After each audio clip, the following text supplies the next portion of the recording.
Good evening. I'm an entrepreneur here from Berlin. It's wonderful to be here.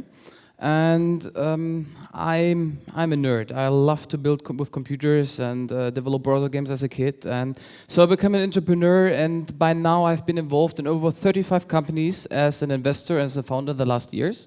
And all of them were software companies. And also I liked science fiction, if it's books. My company was just mentioned, and people who like this series Stargate know why, for example, named my company Asgard. And software also I did the last years, and I learned that the next stage of evolution is smart systems, smart software. So I combined my interest for science fiction with my business, with my passion, and came out that I really like the topic of artificial intelligence. So I founded my own venture capital firm, so I invest into young companies there. I have my own conference. And today I would like to speak with you about AI is eating our world, but that this is something good for us. So artificial intelligence could be the last invention of humankind. These are not my words, these are words by way smarter people like Elon Musk and Stephen Hawking and Bill Gates. They all warned us about artificial intelligence. And they're right. It could be the end of humankind, but it also could mean that artificial intelligence will help us to conquer the universe, to have a more happier life, a great life. They will, as usual, technology will help us to make more out of as a human species. So why is artificial intelligence popular again? I mean, the concept of artificial intelligence is very old. Already the Greeks, the Romans, the Chinese had the concept of human-like machines. And today we understand an artificial intelligence software which is more human-like. Either it's supposed to look like us humans, or it's supposed to do things which we accept as a human-level intelligence. Seeing the world, hearing the world, understanding text, but also thinking like us.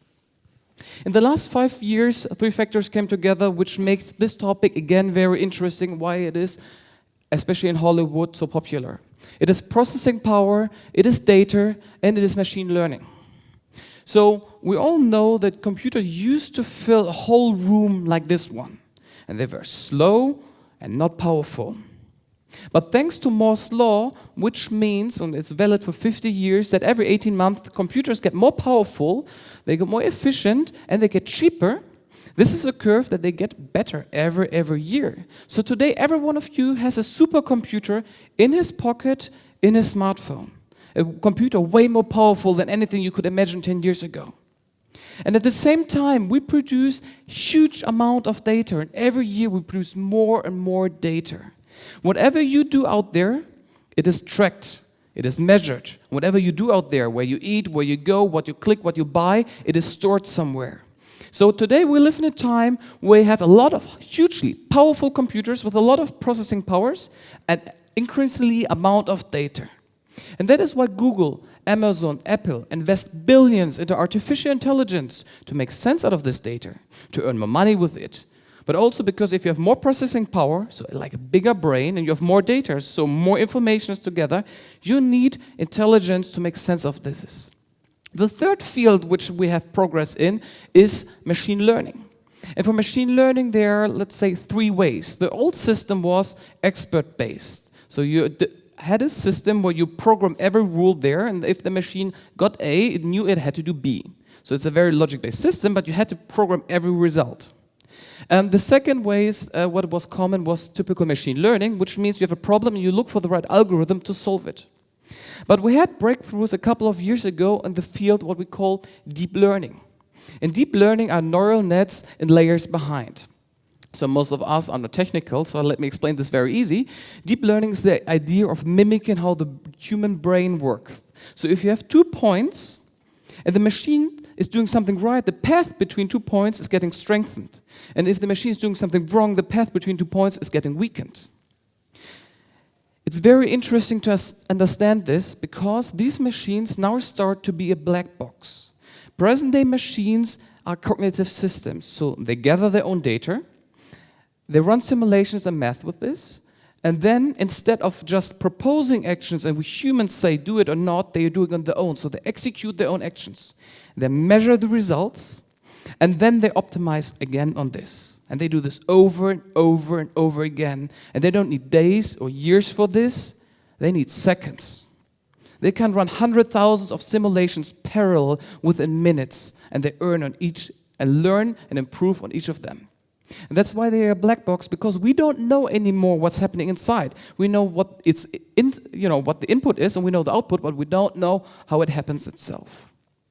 So I say currently we are in the age of narrow artificial intelligence. Artificial intelligence because we have machines out there who are superior to us, who are better, faster, stronger than we are. But it's narrow because these machines still are stupid in the way that if they're really good at playing chess, they are not good at playing Go, or they can't do it. And the machine who's able to play or to drive a car can't fly a plane. So today they are narrow because they are limited in the field. So narrow AIs are already out there. This is nothing new. If you go on Google, yes, Google already knows what you will type in before you have decided it yourself. If you go on Netflix, Netflix knows what you should watch, and they really meet your taste before you know it yourself. Every one of you has a narrow AI at home or in your pocket. It can be Siri, it can be Cortana, or it can be Amazon Echo. Some will say, well, they are not human level, right? But I know kids who are 5 years old who speak for hours with Siri. They have deep conversations about this. So it's just a question of your perspective. We know that today, yes, self-driving cars exist. And they all have narrow AIs inside. Google is using a different one than Audi is doing. Tesla is using a different one than Comma.ai is using. So on. They're all different ways of narrow AIs they are. And the beauty about them is if one car is learning, every other car is learning it too. So you don't have, like with us humans, everyone has to do the experience on his own. No, you need one piece of software which is learning this. And then you can send it out to every other system and they learn too.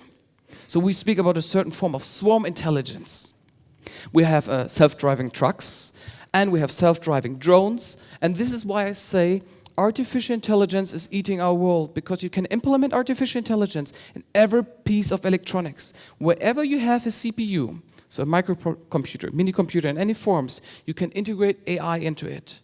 And everything is getting smarter. Everything is more adapting to you. But also, they are doing things. And what they do is machines work.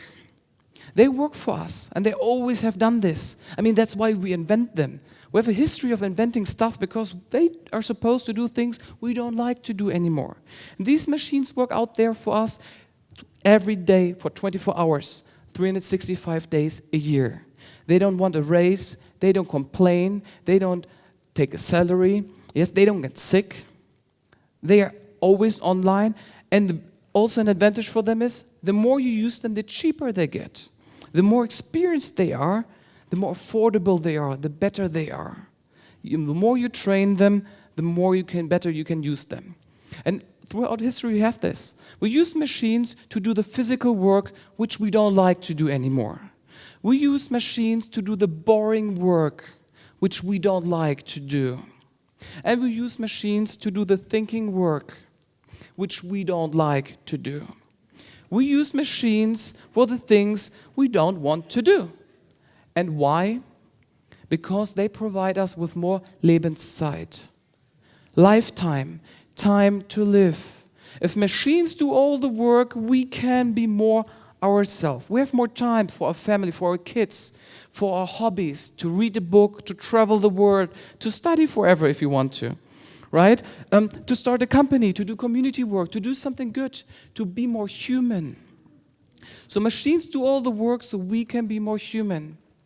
This also means, and I have to say it, yes, they will steal your jobs. They will replace jobs. Not as hard like this, but this will come. Roughly 50% of the jobs which exist today, they won't exist in the next 30 years anymore.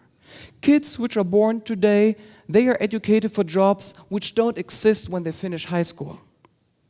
And this is natural progress, but this is accelerating, it's getting faster. And here I have a small list of jobs which will be replaced by machines sooner or later. Yes? And maybe your job is there, or what you're studying. Maybe it's not. So if you do something in front of a computer, not good. Yes? If you're doing something with humans, yes, you're yet on the safe side.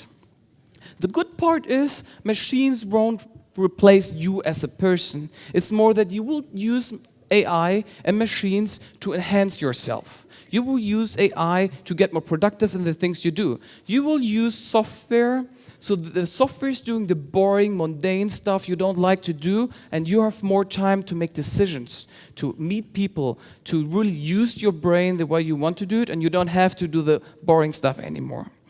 But on the midterm, it also means that companies need to hire less people because you increase the output, so they just need less people to achieve the same output. So this is something we are facing. This is something which should be clear to us. And that is why I say we have to shift our perspective about the system we are living in. Because I say we need a system where you don't have to work anymore. I say we need a system where you can work, where this is optional. But to have a job, and especially we Germans, it's very important for us to have a job because we like to identify ourselves with the task we do, yes, should not be the essential thing. And I don't know the solution how we have this, but we need a solution if 50% of society are out of jobs and we can't have civil war and we can't let this happen. So we need to have a system where we fix this. The unconditional basic income, for example, is one idea. This is something you should discuss. At least we should start discussing this and speak about this. So before I finish, I would like to give you a last slide and tell you this is the best human time ever to live. It is, and you should be happy about this. Just look, 200 years ago, our life expectancy was 30 years. So everyone older than 30 by now, we can be happy to live now. Yes, newborn kids in this time, they are expected to live 100 years. At the same time, the average income of a German in the Western world itself increased by 10 just in the last 80 years. And we work less for this. We used to work average hours of 80, today we work in average hours less than 40.